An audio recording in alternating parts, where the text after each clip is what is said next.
नमस्कार, मी कैलास सायकर या नवीन व्हिडिओमध्ये आपलं सर्वांचं स्वागत करतो। पहा, जिल्हा परिषद, महानगरपालिका, नगरपालिकांमधील सर्व जागांची 1 ते 5, 6 ते 8 सर्व विषयानुसार जी जागांची विभागणी आहे ती पसंती क्रमासाठी आपण फक्त या मराठी माध्यमाच्या जागांची विभागणी आहे तर ती या व्हिडिओमधून तुम्हाला पाहायला मिळणार आहे।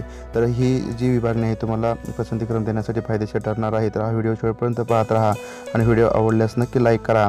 तर पहा, 1ली ते 5वीसाठी सर्व विषयांसाठी म्हणजे जे डी.एड. उमेदवार आहेत त्यांच्यासाठी एकूण जागा आहेत त्या आहेत 3242 जागा सर्व जिल्हा परिषद नगरपालिकेमध्ये उपलब्ध आहेत। त्याच्यामध्ये पहा, सांगली जिल्हा परिषदमध्ये सर्वात जास्त 481 जागा आहेत, रत्नागिरीमध्ये 454, रायगडमध्ये 426, पुणेमध्ये 264, सातारामध्ये 236 जागा आहेत,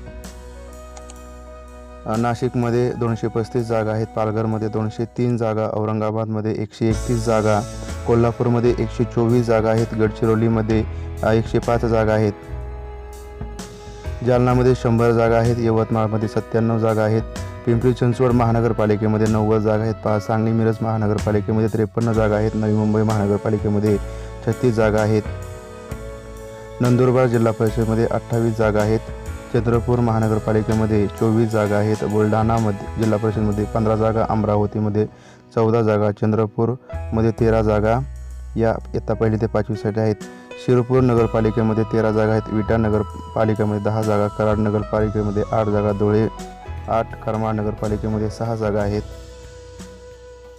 फलटण, लोणावळा, उस्मानाबाद नगरपालिकेमध्ये 5 जागा आहेत, लातूर मनपामध्ये 5 जागा आहेत, वाई, मुरुड, पाचगणी, खोपोली नगरपालिकेमध्ये 3 अशा व इतर नगरपालिका मिळून एकूण 3242 जागा या इयत्ता 1ली ते 5वीसाठी उपलब्ध आहेत। सर्व जिल्हा परिषद, नगरपालिका, मनपा इयत्ता 6वी ते 8वीसाठी विषयानुसार जागांची विभागणी आहे। या सर्व ज्या जागा आहेत त्या 2549 जागा आहेत सर्व विषयांना मिळून 6वी ते 8वीसाठी। त्याच्यामध्ये पहा, समाजशास्त्र या विषयासाठी 58 जागा आहेत, त्याच्यामध्ये सर्वात जास्त जागा बुलढाणा जिल्हा परिषदमध्ये 45 जागा आहेत, सांगली जिल्हा परिषदमध्ये 12 जागा आहेत आणि त्याच्यानंतर पहा, अहमदनगर मनपामध्ये 1 जागा समाजशास्त्र विषयासाठी आहे। त्याच्यानंतर पहा, भाषा विषयासाठी एकूण जागा 118 आहेत, मराठी भाषेसाठी 38 जागा आहेत, त्याच्यामध्ये बुलढाणामध्ये 32 जागा आहेत आणि सांगली जिल्हा परिषदमध्ये 6 जागा भाषा विषयासाठी आहेत, हिंदीसाठी 6 जागा आहेत, त्याच्यामध्ये सांगलीमध्ये त्या 6 जागा आहेत, इंग्लिशसाठी 71 जागा आहेत, त्याच्यामध्ये पालघरमध्ये सर्वात जास्त 64 जागा असून सांगलीमध्ये 7 जागा आहेत। तर औरंगाबाद जिल्हा परिषदमध्ये भाषा विषयासाठी 3 जागा आहेत, त्या विशिष्ट भाषेचा उल्लेख त्या ठिकाणी नाही।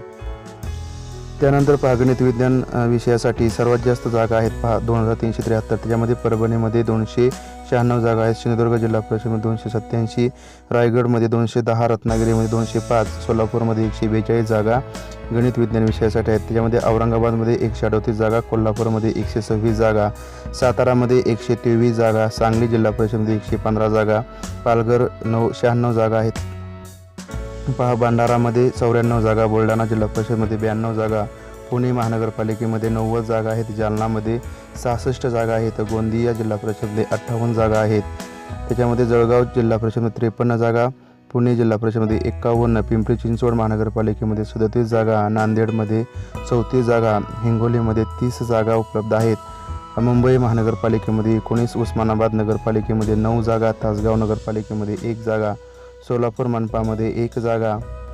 अशा प्रकारे गणित विज्ञान विषयासाठी 2373 जागांची जी विभागणी आपण ती पाहिली तर ह्या जागांचा जो फायदा आहे तो BSc झालेल्या विद्यार्थ्यांना नक्कीच होणार आहे आणि पसंतीक्रम देण्यासाठी सुद्धा या विभागणीचा फायदा नक्कीच होणार आहे।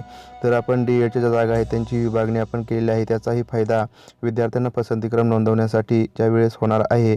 तर विद्यार्थ्यांनी जे पसंतीक्रम नोंदवायचे आहे तर ते सर्व अभ्यास करून विचार करून नोंदवायचा आहे, कारण आपली थोडीशी सुद्धा चूक आपल्याला महागात पडू शकते।